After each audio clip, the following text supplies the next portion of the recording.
Hello again. Welcome to Take 5, 5-minute inspirational message from Solid Rock Church, Drogheda. I hope you're keeping well. One of the things that we most need in our lives is love. Love is a force that really impacts every area of our lives, and the absence of it is a huge loss to us. But today I want to speak to you a little bit about that subject and to maybe look at what love actually is. Unfortunately, in today's world, the whole concept of love is tied up with romantic or erotic love, and many times when the word is used, it's used actually with those kind of connotations, and sometimes it's actually used in a very negative way. So I want to look at what it really means today and how we use it in our lives to bless and to basically impact others for the better. Now, when Jesus was speaking about love, he said to us that we should love the Lord our God with all our hearts, with all our minds, and with all our strength, and with all our soul. So it's all encompassing. And then that we should love our neighbors as ourselves, as an expression of that love to the world. And St. Paul goes on then in 1 Corinthians to speak about the actual outworking of love. And he describes it like this. He says, love is patient, love is kind. It does not envy and it does not boast. It's not proud.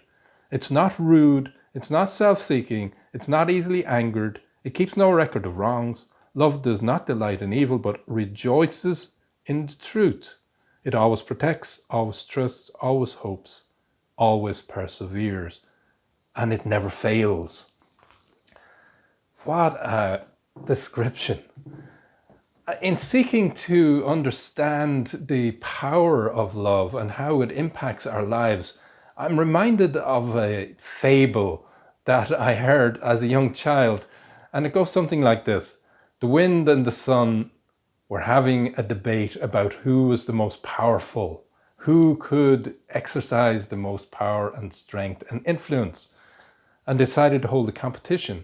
And as they were pondering how to go about that, there was a man walking down a country road wearing a heavy top coat.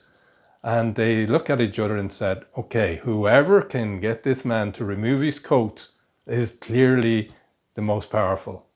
So the wind decided he'd go first because clearly the power of wind was going to have no problem removing this coat. So it began to blow little by little, building up to a storm and almost to hurricane strength. But the more the wind huffed and puffed and blew, the more tightly the man clung to his coat and wouldn't let go for dear life.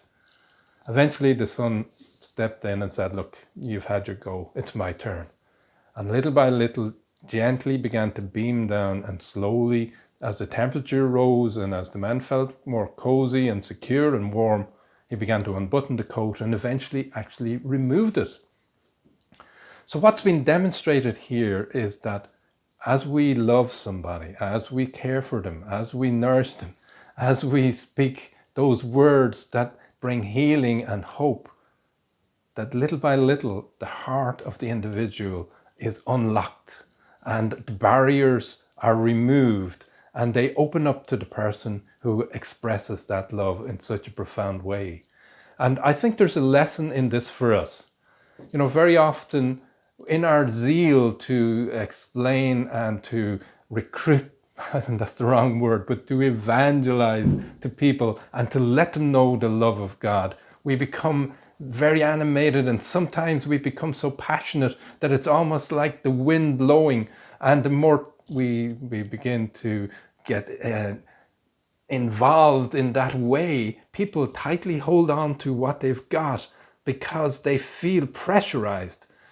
But that's not how we're supposed to live. We're supposed to live out of that expression of love that we've heard from Paul and from Jesus, loving our neighbor as ourselves, love being gentle, love being kind, love not envious or boastful, love being concerned for the individual to such a way that they feel the warmth of God's love expressed through us. And as we do that, people respond because they see that we care about them, and we demonstrate that in the way we live our lives. So at this time when many people are being isolated and perhaps cannot meet up with people, let's find ways to express that love to them. And let's demonstrate today that love never fails. So my word to you today is love your neighbor as yourself. Join us soon for another Take 5 from Solid Rock Church, Drogheda. God bless you.